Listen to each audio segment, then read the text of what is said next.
Welcome. In this video, I will show you how to use the AI circle search feature on your RedMagic 11 Air smartphone.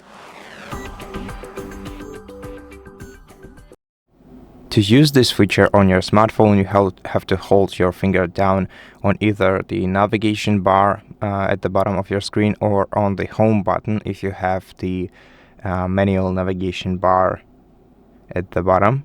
And after holding it for a couple of seconds, all you're gonna have to do is circle on the current screen to select an element that you want to look up on Google, and you will instantly get an AI overview of this element that you have selected. Now, for this feature to work, you're gonna need a stable internet connection, and that's basically it. And this feature works by default on your smartphone, so there are no additional settings for it. Thank you for watching this video. If you liked it, please consider subscribing to our channel, leave us a like in the comment below, and I'll see you in the next one.